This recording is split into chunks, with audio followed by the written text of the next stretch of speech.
திமுகக்கு ஓட்டு போட்டவங்களாம் இந்த வீடியோவை பாருங்க, நீங்க ரொம்ப சந்தோஷப்படுவீங்க. கிருஷ்ணகிரி மாவட்டம் ஊத்தகரை பக்கத்துல கரடி கவுண்டன் புதூர் எனக்கூடிய ஊர் இருக்கு.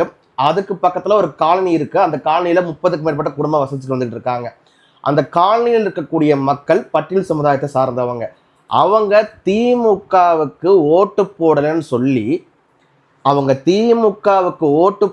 சொல்லி முன்னாள் ஊராட்சி மன்ற தலைவருடைய கணவர், முன்னாள் ஊராட்சி மன்ற தலைவருடைய கணவர்னாவே அவர் தான் தலைவராக இருந்திருப்பாரு. அப்படிதான் திமுக நடைமுறையில் இருக்கு. அவரோட பேரு பெருமாள். பெருமாளும் அவருடைய அடியாட்கள் என்ன பண்ணியிருக்காங்கன்னா, அந்த காலனியில் இருக்கக்கூடிய மக்களுக்கு போறக்கூடிய தண்ணீர் பைப்பையும் தண்ணீர் தொட்டியும் அடிச்சு உடைச்சிருக்காங்க. அந்த வீடியோவை நீங்க பாக்குறீங்க.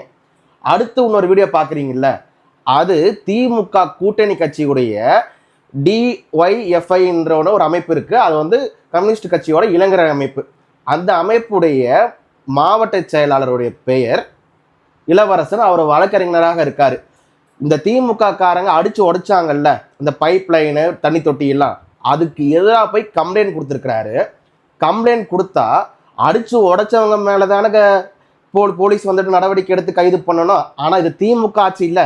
யாரு கம்ப்ளைண்ட் கொடுத்தாங்களோ அவங்கள கைது பண்றதுக்கு காலையில 5:30 மணிக்கு காவல்துறை அதிகாரிகள் வந்திருக்காங்க. எந்த லட்சணத்துல இந்த ஆட்சி இருக்குன்னு பாத்துக்கோங்களேன். மறுபடியும் இவங்களாம் வந்தாங்கன்னா நாடு தாங்கம்மா. யார் யாரெல்லாம் திமுகக்கும் திமுக கூட்டணிக்கு ஓட்டு போட்டீங்களோ சந்தோஷமா இந்த பாருங்க.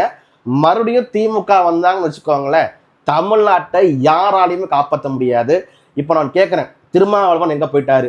கம்யூனிஸ்ட் கட்சி தலைவர்கள்லாம் எங்க போயிட்டாங்க?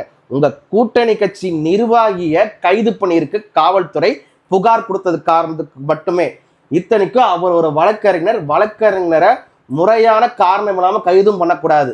அதையும் மீறி கைது பண்ணியிருக்காங்கன்னா அப்ப வழக்கறிஞர்கள் கூட இந்த ஆட்சியில பாதுகாப்பு இல்லாத சூழ்நிலை தான் இருக்குது. திமுக ஓட்டு போட்டவங்க ரொம்ப சந்தோஷமா இருங்க. அடுத்து திமுக ஆட்சி வந்துருச்சுன்னா தமிழ்நாடு விளங்கிரும்.